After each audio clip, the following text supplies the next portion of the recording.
Hello friends, welcome to my YouTube channel creative Nishu.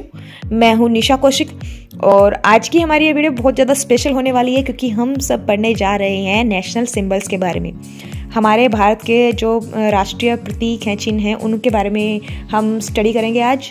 तो अगर आप इस चैनल पर नए हैं तो इसे जल्दी से सब्सक्राइब कर दीजिए और वीडियो को पूरा देखिएगा क्योंकि एक भारतीय नागरिक होने के नाते आप सभी को हमारे राष्ट्रीय चिन्हों के बारे में जानकारी होना जरूरी है। ठीक है, इसमें हम national flag, national anthem, national emblem, इन सब के फैक्ट्स के बारे में स्टडी करेंगे। ठीक है, और भी बहुत सी जरूरी बातें जानेंगे इसके बारे में।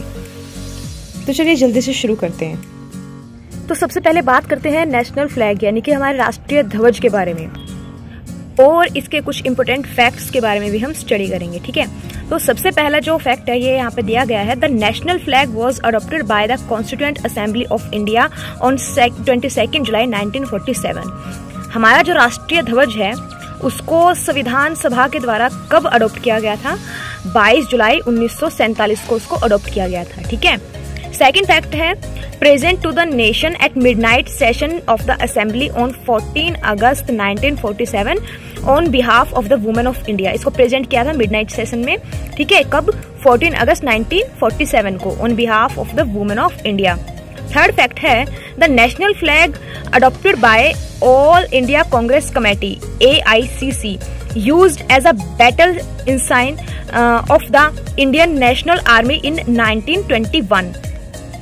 फोर्थ फैक्ट हमारा most important, the national flag of India was design by Pingali Venkayya. तो जो हमारा राष्ट्रीय ध्वज है उसको डिजाइन किसने किया था? पिंगली वेंकैया ने।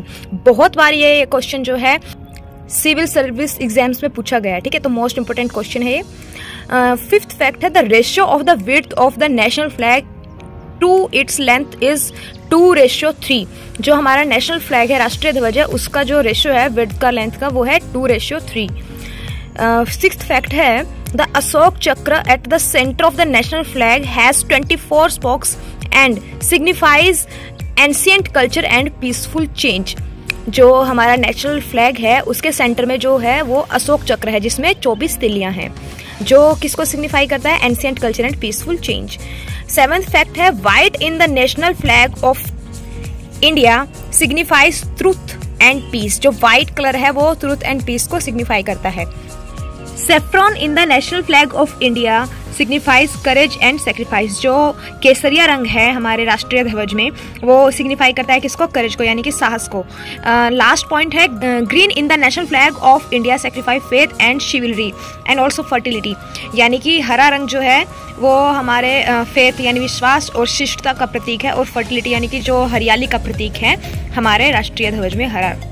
अब हम बात करते हैं नेशनल एम्बलम की यानी कि हमारा राष्ट्रीय प्रतीक। ठीक है, इसका फर्स्ट फैक्ट है the national emblem and shield of the government of India is a replica of the capital of Ashoka's pillar at Sarnath. यानी कि जो हमारा राष्ट्रीय प्रतीक है वो अशोक पिलर के जो सारनाथ में स्थित है वहां से वो लिया गया है हमारी गवर्नमेंट ऑफ इंडिया के थ्रू। ठीक है, the original capital of the stone pillar 4 lion are curved outstanding back to back.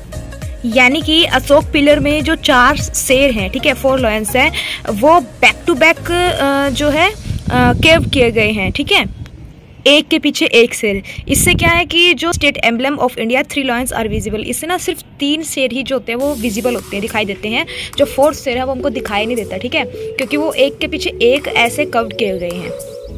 Next point है and inscribed in Devanagari script words on the state emblem of India are Satyamev Jayate from the Mundakopanishad. हमारे राष्ट्रीय प्रतीक के नीचे सत्यमेव जयते देवनागरी लिपि में लिखा गया है, वो सत्यमेव जयते वर्ड मुंडकोपनिषद से लिया गया है। ठीक है, लास्ट पॉइंट है state emblem was adopted by the government of India in 26 जनवरी 1950। 26 जनवरी 1950 को हमारे सरकार द्वारा स्टेट एम्बलम को अडॉप्ट किया गया था। इसके बाद हम बात करते हैं नेशनल एंथम यानी कि हमारा राष्ट्रीय गान जन गण मन। इसको कंपोज किया था रविंद्रनाथ टैगोर ने 1911 में। फर्स्ट संग इसको पहली बार गाया गया था 27 दिसंबर 1911 during the Indian national Congress session at Kolkata. Kolkata के अंदर नेशनल कांग्रेस सेशन हुआ था जहां पे इसको पहली बार गाया गया था। डेट है 27 दिसंबर 1911। व्हेन अडॉप्टेड, इसको अडॉप्ट कब किया गया था? 24 जनवरी 1950। 24 जनवरी 1950 को इसको अडॉप्ट किया गया था by the constituent assembly of India. ठीक है। नेक्स्ट पॉइंट है English translation bye Tagore himself in 1990 under the title morning song of India. इसको इंग्लिश में ट्रांसलेट किया था टैगोर ने ही 1919 में, और जिसको उन्होंने टाइटल दिया था morning song of India. Next point है it was originally composed in Bengali language. Bengali भाषा में इसको कंपोज किया गया था। लास्ट पॉइंट है प्लेइंग टाइम। इसका प्लेइंग टाइम है 52 सेकेंड, यानी 52 सेकेंड जो होता है टाइम होता है हमारे राष्ट्रीय गान का। नेशनल एंथम के बाद आता है नेशनल सॉन्ग, यानी कि वंदे मातरम, जो हमारा राष्ट्रीय गीत है, जिसको कंपोज किया था बंकिम चंद्र चटर्जी ने। फर्स्ट सॉन्ग इसको पहली बार गाया गया था 1896 में, 1896 session of Indian national Congress. तो इंडियन नेशनल कांग्रेस के सेशन में गाया गया था इसको पहली बार। और व्हेन वाज अडॉप्टेड, इसको अडॉप्ट किया गया था 24 जनवरी 1950, यानी कि 24 जनवरी 1950 को इसको अडॉप्ट किया गया था along with the national anthem, national anthem के साथ ही। ठीक है। Vande Mataram was originally compose in Sanskrit. Vande Mataram को संस्कृत में कंपोज किया गया है ओरिजिनली। ठीक है, जैसे कि मैंने आपको पहले बताया था नेशनल एंथम के बारे में, जिसको कंपोज किया गया था बंगाली लैंग्वेज में। ठीक है, बट नेशनल जो सॉन्ग है हमारा उसको कंपोज किया गया है संस्कृत में। नेक्स्ट फैक्ट है the Indian national song was first publish in Anand Math. Anand मठ एक बुक है जो लिखी गई है बंकिम चंद्र चटर्जी के द्वारा, और उसी में इसको सबसे पहले पब्लिश किया गया था। अब बात करते हैं इंडियन नेशनल कैलेंडर की। इंडियन नेशनल कैलेंडर को शक कैलेंडर भी बोलते हैं, क्योंकि ये जो कैलेंडर है हमारा शक संवत से लिया गया है, यानी कि जब भारत पर शकों का शासन था, शक युग से लिया गया है। तो इसका फर्स्ट फैक्ट यही होगा, a unified Indian national calendar based on शक इरा। सेकेंड फैक्ट इसका है Chaitra is the first month and Phalgun is the last month of शक ईयर, हैज 365 डेज। जो हमारा शक कैलेंडर है उसमें 365 डेज होते हैं, और उसका पहला मंथ जो होता है उसको चैत्र बोलते हैं, और लास्ट मंथ होता है उसको फाल्गुन बोलते हैं। नेक्स्ट पॉइंट इसका ये है कि Chaitra 1 falls on 22 March in normal year.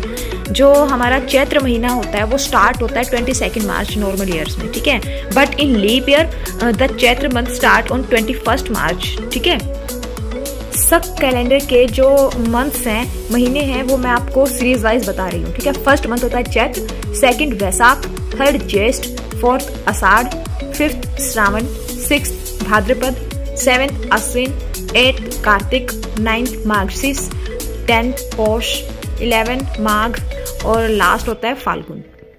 इसके बाद हम बात करते हैं नेशनल एनिमल की। ठीक है, हमारा जो राष्ट्रीय पशु है उसका फर्स्ट फैक्ट है सिंस नवंबर 1972 द टाइगर, जिसका साइंटिफिक नेम है Panthera tigris, has been adopted as the national animal. 1972 को जो है टाइगर को राष्ट्रीय पशु के रूप में अडॉप्ट किया गया। द सेकंड फैक्ट है in India project tiger was launch in April 1973। Bharat में प्रोजेक्ट टाइगर लॉन्च किया गया था अप्रैल में 1973 में, in which there are 27 tiger reserves in India spread in an area of 3,776 km square, जिसमें उनको जो है 27 टाइगर रिजर्व्स बनाए गए थे इंडिया में। ठीक है, और जो एरिया था वो था 3,776 किलोमीटर स्क्वायर। अब बात करते हैं नेशनल बर्ड के बारे में, यानी कि हमारा राष्ट्रीय पक्षी। राष्ट्रीय पक्षी है हमारा पिकॉक। इसका साइंटिफिक नेम है पावोक्रिस्टस, और इसको अडॉप्ट किया गया था राष्ट्रीय पक्षी के रूप में सन 1964 में, 1964 में अडॉप्ट किया गया था as the national bird. Next बात करते हैं नेशनल फ्लावर। नेशनल फ्लावर जो होता है हमारा इंडिया का दैट इज़ लोटस, जिसका साइंटिफिक नेम है नेलम्बो न्यूसिफेरा।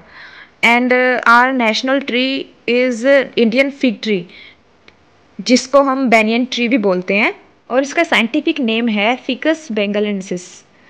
नेक्स्ट है नेशनल फ्रूट। नेशनल फ्रूट हमारा है मैंगो, जिसका साइंटिफिक नेम है मैनिफेरा इंडिका।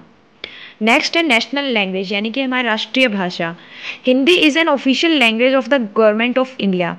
हमारे हिंदी जो है वो ऑफिशियल लैंग्वेज है गवर्नमेंट इंडिया की। ठीक है, beside Hindi 17 other regional language have also been recognised in the constitution of India. भारतीय संविधान में हिंदी के अलावा 17 और रीजनल लैंग्वेज को रिकॉग्नाइज किया गया है। Now we are talking about national days. सबसे पहले बात करेंगे इंडिपेंडेंस डे की। इंडिपेंडेंस डे जो मनाते हैं दैट इज़ 15 अगस्त। 15 अगस्त को हमारा इंडिपेंडेंस डे मनाया जाता है क्योंकि India achieve independence on this day इन 1947। 15 अगस्त 1947 को भारत ने स्वतंत्रता प्राप्त की थी, तो इसी दिन को स्वतंत्रता दिवस के रूप में मनाया जाता है। सेकंड है रिपब्लिक डे, जो कि 26 जनवरी को मनाया जाता है। India become a republic on this day in 1950, so that's why we celebrate Republic Day on 26 January. Next है Martyrs Day, that is 30 January. Mahatma Gandhi was assassinated in 1948, so that's why we celebrate this day as a martyrs day in 30 January. Teachers day को हम celebrate करते हैं 5 सितंबर को, यानी कि 5 सितंबर को teachers day हम मनाते हैं बिकॉज इस दिन क्या हुआ था, birthday of doctor Sarvepalli Radhakrishna, first vice president of India, so that's why we celebrate this day as a teachers day, क्योंकि वो एक हमारे अध्यापक थे पहले। ठीक है, नेक्स्ट है चिल्ड्रंस डे, जो कि हम 14 नवंबर यानी कि 14 नवंबर को सेलिब्रेट करते हैं, बर्थडे ऑफ पंडित जवाहरलाल नेहरू। इस दिन पंडित जवाहरलाल नेहरू का जन्मदिन होता है और चाचा नेहरू जो थे हमारे, वो बच्चों को बहुत प्यार करते थे, इसी वजह से इसको बाल दिवस के रूप में मनाया जाता है उनका बर्थडे। गांधी जयंती, जो कि 2 अक्टूबर को पड़ती है, बर्थडे ऑफ महात्मा गांधी।